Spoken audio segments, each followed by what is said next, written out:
ইসরায়েলের জন্য সবথেকে বড় দুশ্চিন্তা হচ্ছে ইরানের পরমাণু গবেষণা। ইরান যেন পারমাণবিক অস্ত্র উৎপাদন করতে না পারে এজন্য সর্বাত্মক চেষ্টা করে যাচ্ছে ইসরায়েলের গোয়েন্দা সংস্থা মোসাদ।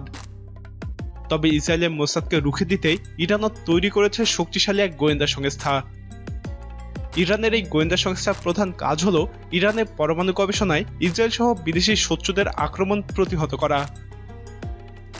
সম্প্রতি ইরানের নাতানজ পরমাণু স্থাপনায় মোসাদের হামলার অভিযোগ তোলা হয়। এরপর ইসরায়েলের সেনাসহ মোসাদের কয়েকজন কর্মী ইরাকে নিহত হয়। ইসরায়েলের অস্ত্র কারখানায় আগুন লাগে। সিরিয়ার মিসাইল দিয়ে ইসরায়েলের পরমাণু গবেষণাগারে হামলার চেষ্টা করা হয় ইসরায়েলের প্রধান বিমানবন্দরেও। ধারণা করা হয় ইসরায়েলে এসব ঘটনার জন্য ইরানের গোয়েন্দা সংস্থা দায়ী, কারণ ইরান ইসরায়েলের বিরুদ্ধে প্রতিশোধের হুমকি দিয়েছিল। ইরানি পরমাণু প্রকল্পটির সঙ্গে জড়িত ব্যক্তিবর্গ এবং স্থাপনাগুলোর নিরাপত্তা নিশ্চিত করার জন্য ইরানি সরকার পৃথক একটি সংস্থা সৃষ্টি করেছে। ওই সংস্থার নাম ওঘাব-2। ফার্সি ভাষায় ওঘাব শব্দের অর্থ ঈগল। ওঘাব-2 সংস্থাটিকে ইরানের পারমাণবিক গোয়েন্দা সংস্থা হিসেবে অভিহিত করা যেতে পারে। আনুষ্ঠানিকভাবে এটি একটি কাউন্টার ইন্টেলিজেন্স এজেন্সি হিসেবে পরিচিত, অর্থাৎ শত্রুপক্ষের গোয়েন্দা কার্যক্রম থেকে ইরানি পরমাণু প্রকল্পকে রক্ষা করাই সংস্থাটির মূল দায়িত্ব। ইরান সরকার 2005 সালের ডিসেম্বরে ওঘাব-2 সংস্থাটি সৃষ্টি করে। সংস্থাটি ইরানের ইসলামী বিপ্লবী রক্ষী বাহিনীর অধীনস্থ, কিন্তু এরা রিপোর্ট করে মিনিস্ট্রি অফ ইন্টেলিজেন্সের অন্তর্ভুক্ত কাউন্টার ইন্টেলিজেন্স ডিরেক্টরের নিকট।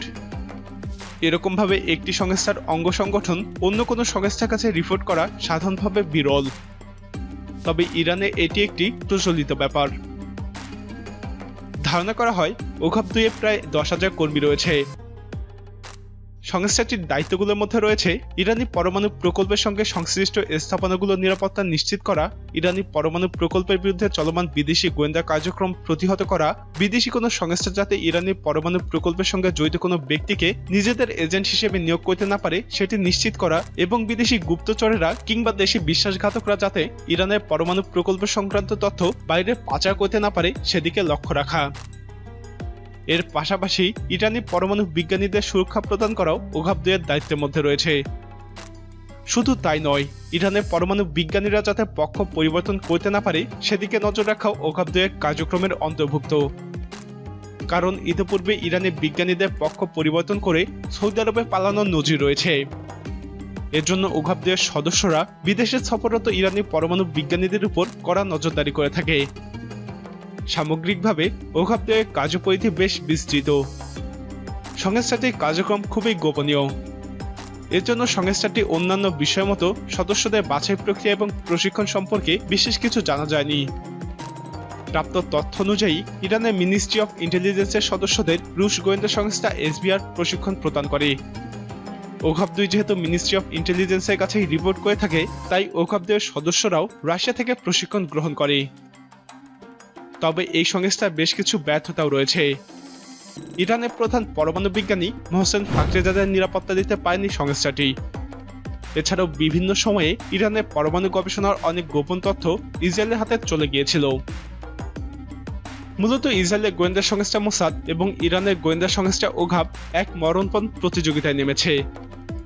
তাদের জয় পরাজয় নিশ্চিত হবে ইরানের পরমাণু গবেষণার সাফল্য কিংবা ব্যর্থতার মধ্য দিয়ে।